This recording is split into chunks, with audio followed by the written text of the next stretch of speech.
നമസ്കാരം, ചാനൽ 10 വാർത്തകളിലേക്ക് സ്വാഗതം.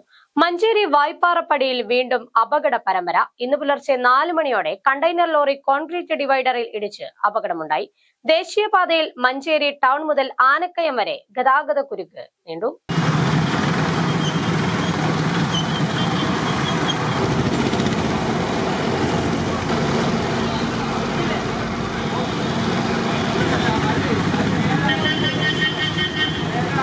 മഞ്ചേരി വായ്പാറപ്പടിയിൽ ഇന്ന് പുലർച്ചെ 4 മണിയോടെയാണ് അപകടമുണ്ടായത്. റെഡിമിക്സ് കോൺക്രീറ്റ് ലോറി ഡിവൈഡറിൽ ഇടിച്ചു കയറിയായിരുന്നു അപകടം. അപകടത്തെ തുടർന്ന് ദേശീയപാതയിൽ ആനക്കയം വരെ വലിയ രീതിയിലുള്ള ഗതാഗത കുരുക്കാണ് അനുഭവപ്പെട്ടത്. മുൻപും സമാന രീതിയിൽ 40ഓളം വാഹനങ്ങൾ ഇവിടെ അപകടത്തിൽപ്പെട്ടിട്ടുണ്ട്. പ്രദേശത്ത് അപകടങ്ങൾ പതിവാണ്. പ്രധാനമായും രാത്രികാല വാഹനങ്ങളാണ് അപകടത്തിൽപ്പെടുന്നത്. രാത്രികാല വാഹനങ്ങൾ, ടൂറിസ്റ്റ് ബസ്സുകൾ, അന്യസംസ്ഥാന ലോറികൾ കൃത്യമായിട്ട് അപകടത്തിൽപ്പെടുന്നുണ്ട്. അതിന് പ്രത്യേകിച്ച് ഡിവൈഡറിൽ മധ്യഭാഗത്ത് സ്ഥാപിക്കുന്ന ഡിവൈഡർ അവരെ കാഴ്ചയിൽ ഉൾപ്പെടുന്നില്ലെന്നുള്ളതാണ് അവരുടെ പറയാം. അതുപ്രകാരം കൂടുതൽ ബ്ലിങ്കർ ലൈറ്റുകൾ സ്ഥാപിക്കുന്നതിനുള്ള നടപടി ഉടനടി സ്വീകരിക്കുന്നത്. തീർച്ചയായിട്ടും ഇപ്പോൾ അടുത്ത ദിവസം അതിനായിട്ട് കഴിഞ്ഞ മാസം ചൂടാവാണ്. അതിന് ദൂരെ നിന്ന് കോഷണറി പെട്ടുള്ള രീതിയിൽ ബ്ലിങ്കർ ലൈറ്റുകൾ ഹൈവേയിൽ നാഷണൽ ഹൈവേയിൽ സ്ഥാപിക്കുന്നതിൻ്റെ ബ്ലിങ്കർ ലൈറ്റ് സ്ഥാപിക്കുന്നതിനുള്ളതാണ് പോലീസ് ഗവൺമെന്റ് ചെയ്യുന്നത്. ഡിവൈഡർ വ്യക്തമായി കാഴ്ചയിൽപ്പെടാത്തതാണ് അപകടങ്ങൾക്ക് വഴിയൊരുക്കുന്നത്. ആവശ്യമായ റിഫ്ലക്റ്റുകളോ മുന്നറിയിപ്പ് സംവിധാനങ്ങളോ ഇല്ലാത്തത് അപകട സാധ്യത വർദ്ധിപ്പിക്കുകയാണെന്നും പരാതി ഉയരുന്നുണ്ട്. വായ്പാറപ്പടി ഡിവൈഡറിൽ ഇന്ന് പുലർച്ചെ 4 മണിക്കാണ് ഇവിടെ ഈ ഒരു വലിയ ഒരു കണ്ടെയ്നർ ലോറി അതിമ കുടുങ്ങിയത്.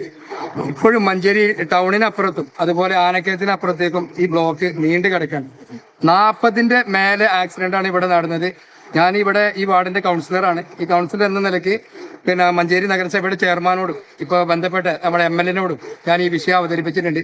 അപ്പോൾ തീർച്ചയായിട്ടും ഇതിനൊരു പരിഹാരം കാണാൻ എന്ന് MLA-യും ചെയർമാനും വാക്ക് തന്നിട്ടുണ്ട്, ഉറപ്പ് തന്നിട്ടുണ്ട്. അതെന്തായാലും ഇവിടെ നടപ്പിലാവും. കാരണം ഇവിടെ തുടർച്ചയായോണം ഇവിടെ ഡെയിലി എന്ന് പറയുന്ന ഒരു ആഴ്ചയിൽ ഒരു ആക്സിഡന്റിലും ഇവിടെ നടക്കാത്തതില്ല. അപകടത്തെ തുടർന്ന് ലോറിയിൽ നിന്നും റോഡിലേക്ക് കരിയോയിൽ പടർന്നതോടെ ഫയർഫോഴ്സ് ഉദ്യോഗസ്ഥർ സ്ഥലത്തെത്തി ഓയിൽ അടിച്ചു കളഞ്ഞ ശേഷമാണ് ഗതാഗതം പുനഃസ്ഥാപിച്ചത്. പ്രദേശത്ത് സ്ഥിരമായ സുരക്ഷാ സംവിധാനങ്ങൾ ഒരുക്കണമെന്ന ആവശ്യവും ശക്തമാകുകയാണ്.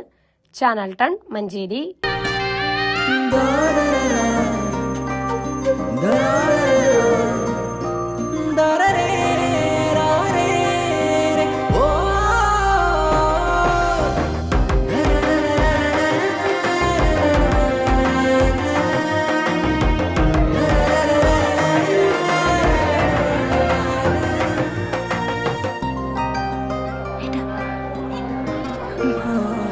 എല്ലാരും പറയുന്നു ഡിഫറെന്റ് ആയിട്ടുണ്ട്, നല്ല ഭംഗിയുണ്ടെന്നൊക്കെ.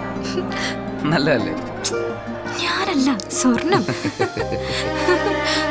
Safa Gold and Diamonds, different by design.